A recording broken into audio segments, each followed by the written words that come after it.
Hello, and welcome to Tarot and Attachment.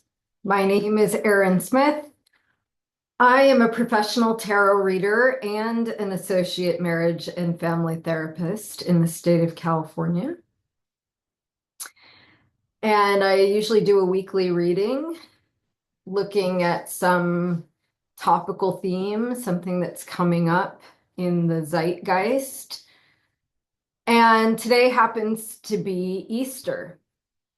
So I thought that I would take this opportunity to look at themes of ascension, rebirth, even this alchemical expression of transformation, in addition to, Christ rising from the tomb. I think even about the symbolic representation of eggs. I was thinking about how the egg is a perfect expression of the crucible, this hermetically sealed container in which transformation is taking place. And at the center of it is gold. It's the yolk that becomes a new life. And so I was thinking about this in relation to everything that's going on in the world. It is the case with alchemical transformation that these processes of purification take place under great pressure and heat. And I think we can all agree that there is a tremendous pressure building in society right now. So I'm not sure what I want to ask. I think I'm just going to put it to the cards to show us what would be most helpful for us to know as we move through this time and how to orient ourselves towards rebirth to transform these base elements in society into something that is radiant, radiant and golden like the sun itself as we are moving into the solar half of the year and noticing all the creatures having babies and the flowers blooming in the fields. How can we be more in life in light of the fact that we are in the midst of tremendous change and distress, discomfort? So let's see what the cards have to say to us about this process and this time. I'm going to do my thing. I'm going to go silent. I'm going to concentrate while I shuffle.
And say a prayer of these cards.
So, for those of you who have been following along in the recent months, these two cards will look familiar to you.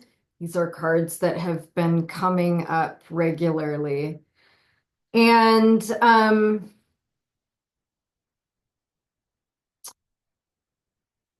and they also are central to the thesis that I wrote in regards to how tarot has the ability, quite likely, to illuminate things that are going on in our unconscious and the way that that material is playing out in the world in terms of behaviors and worldviews. And these two cards were central to my thesis because I feel that they both represent attachment wounding in a pretty cogent way. So pentacles are often associated with money and career and finance in terms of the tarot. But on a more fundamental level, you can think of them as physical, material ways that we meet our needs. And even pointing to the physicality that we as embodied beings possess. So, in terms of the basics, it's like the food that we eat, the clothes that we wear, the house that we live in, the way that we take care of ourselves, and the earth, even the earth itself, is this material manifestation that meets our needs, ours and, every living being alive draws their sustenance from the earth. And the Five of Pentacles is pointing to an experience of deprivation, of withholding, of withdrawal, feeling left out or cast out of the abundant access to material needs. And I mean, even like if we're just going to read this on a very visceral level, it is a feeling of deprivation, of poverty, and the sickness that arises from that poverty. In my thesis, I talk about the experience of being a young child and not getting your needs met in a good enough way. And it sets up this internal state of being, this visceral sense that the world is a treacherous place that will not meet your needs, that it is a struggle in order for you to get your needs met. And this belief, this deeply held belief, gets carried with you into adulthood, and it becomes the lens through which you experience the world through. So it looks like entering into relationships with people who can't see you or attune to you. It looks like struggling to find work that financially supports you. It looks like having a health condition that can never be easily diagnosed and is slowly putting you in the poorhouse because you don't have the financial means to continue to seek support. It looks like getting fired from your job. It looks like having Social Security taken away. That this is the experience that the Five of Pentacles represents. It is this extreme feeling of being cast out. And in many ways, it is reflective of what it feels like to be alive in the world right now, that oligarchs are hoarding resources at the top and squeezing everyone who is not in their club. And yet the Five of Pentacles is also asking us to look for the resources that are available, the support that is present. And again, I want to be clear about this. When your earliest experience in life is one of neglect or abuse, it makes it hard to see this resourcing. It makes it hard to trust that a relationship can be healthy.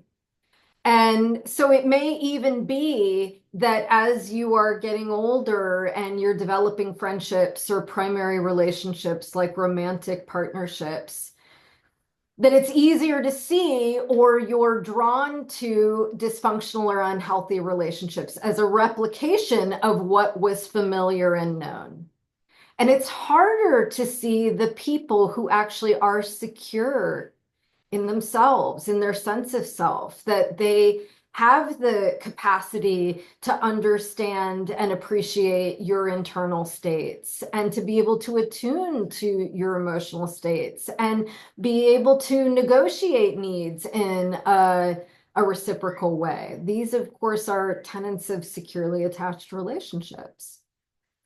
But what this card is trying to get us to see is that even when we are in this experience of exile, there are always resources available. There are communities of mutual aid. There are neighbors who are interested in supporting one another, sharing resources, there's I often share, I have lemon trees in my yard and they are overflowing with lemons at certain times of the year. And I like to share the wealth with my neighbors. I can't possibly use all those lemons myself. This is the kind of thing that is being shown to us in the representation of the Five of Pentacles, that even as we are experiencing the world as a cold and treacherous place, that if we look towards the resources, we tune into them as you would tune in a dial on the radio. I know I'm showing my age, but this idea that there's a frequency and that we can tune into it and then it comes into clarity. That it may not be our first instinct in order to look out in the world to find that resourcing, but when we do, it is available. Just like these orphans are welcome to come inside this church. The lights are on and the doors are open and they are being called inward in order to take part in this community support. And so when we exist in this state, or when we grow up with this kind of deprivation, it is often true that we turn to various addictions in order to emotionally self-regulate. In order to quell that intense longing, we become addicted to external things, right? Not just substances. It can certainly be substances, that if I feel depressed and I take some dopamine inducing, narcotic, that's gonna help me feel better for a limited period of time. Of course, the problem is I have to keep taking it and I have to take it in greater and greater quantities in order to get the same effect. But remember, there's a whole lot of things to be addicted to. And in fact, I even think it's what we're looking at amongst the oligarchs. The oligarchs are addicted to money and power. And no amount is ever enough.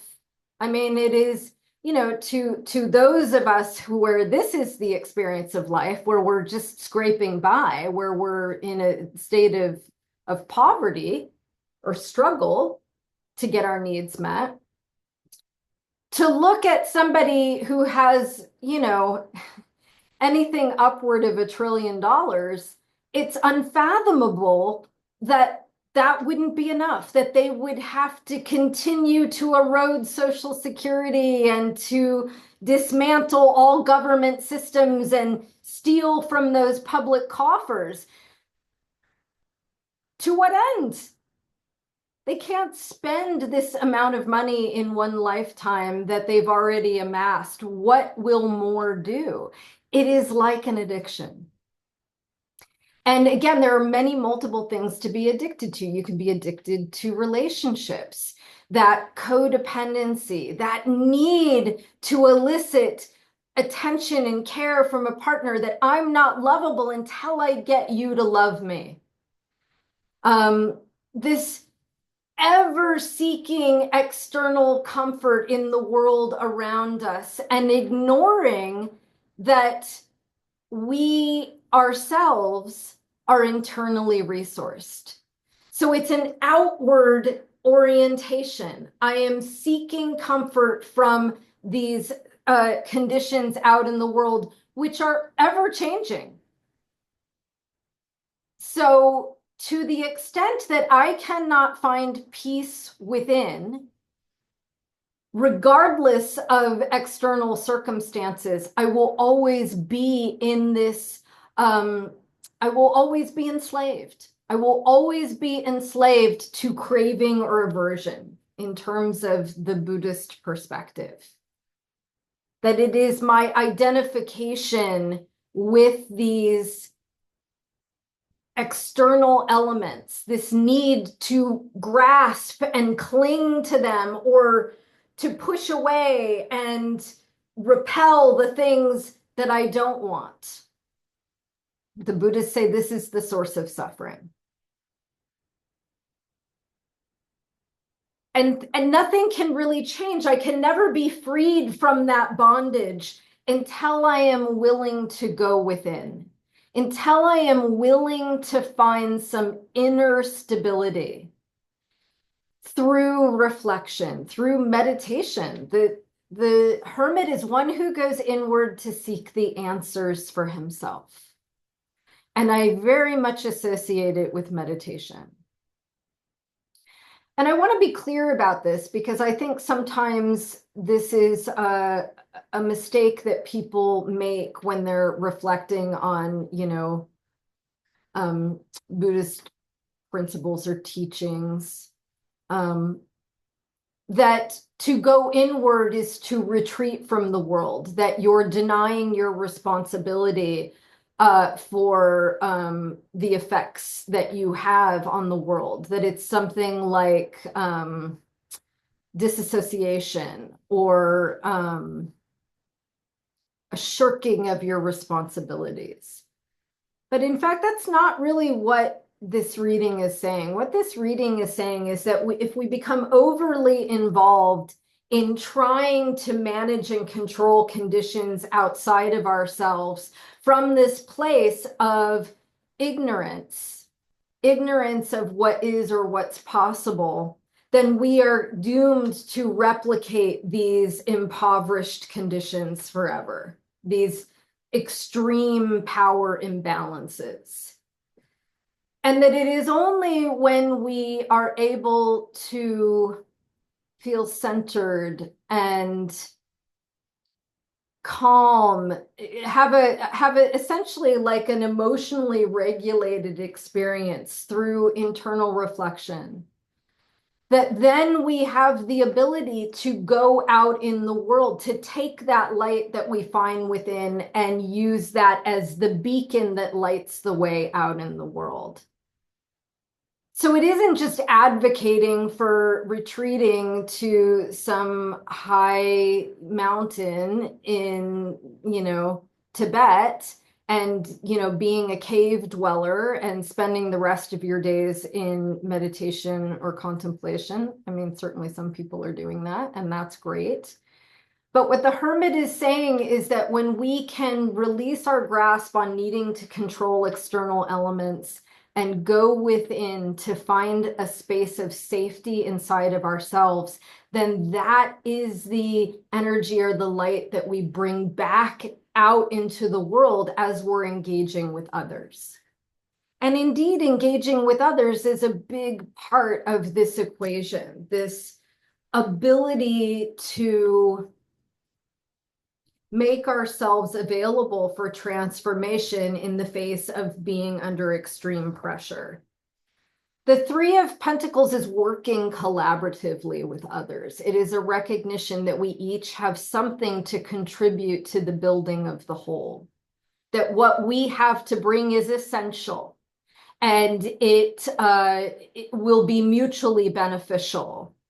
The phrase that comes to mind often when I see the Three of Pentacles is a rising tide lifts all boats. That when we come together and share our gifts, our resources, we are appreciative of what everybody has to offer, and we're working together to build something. You know, here they're building a church, each one of them with a different trade that they are expert in. Each one of them is needed. Each one of their skills is essential. That when we come together, we have the ability to build something that supports us all. And that is a huge departure from this devil energy, which is hoarding resources and never being satisfied, needing to suppress or control others in order to give you some semblance of power. But again, it's never enough. The answer is to find that inner peace and then align with others who are like-minded in order to build something that is mutually supportive. And look at all this pentacle energy, not to get seduced by the false promise, right? In some ways, what I would say, or what I think is being said here with the Seven of Pentacles is sometimes we make a devil's bargain and we pursue a false sense of security. You might think of this along the lines of acquiescing to authoritarianism, something along the lines of what we saw happen at Columbia University. In order to elicit this sense of safety and security, to just give in to the whims of a dictator without any resistance, thinking that that's going to keep you safe. But in fact, it is a devil's bargain. It doesn't offer you that security that you're seeking. The only way to be rightly aligned and doing good work in the world is to acknowledge what your own values are and stay true to them. Like the story I usually tell with the Seven of Pentacles is you have the soul of a poet, but you think to yourself, nobody makes a living being a poet. I am going to be a banker instead. And this card is like, well, that's not going to work out the way you think it's going to work out. It will be like the fruit rotting on the vine. Look at, he's tending this garden. He's working diligently to grow it, and the leaves are turning brown. He's tending the wrong fruit. It isn't working. When we force ourselves into situations that are not rightly aligned with our values, it's not sustainable. So, you know, you have to hold true to what your soul is guiding you to do. And when we do, that is when this infinite abundance of wealth and well-being is available to us all in the form of source energy. That when we trust, that we know ourselves deeply and truly, and we're acting from that internal light in order to come together with others in a good way, then we have the ability to create this high octave of energy around wealth and well-being. Aces are the highest octave of an energy. It's like getting a divine download from the universe. It is like receiving insight, knowing exactly what actions to take and what people are, you know, going to support you in this way. And it's that kind of easy fluidity that comes when you're on the right path. It's like the universe opens up and shows you the way. And then you notice in those moments that you're being taken care of. And that is how we make ourselves available for ascension, transformation. Here it is, judgment. Judgment is rebirth. It's the phoenix rising from the ashes. On the death of the old way comes a new higher formation for life. That these are the key elements to transcending old oppressive systems and getting outside of our old conditioning to transcend to a higher view. And this allows us to work our will in the right way, to direct our will and take action, take right action and break through the barriers, have success. And again, through this internal state of balance. You can think of this as this mindful action as giving us the power to overcome. And of course, you know, judgment is a really appropriate image for us on this Easter. Being called to a higher state of being as a result of supporting one another and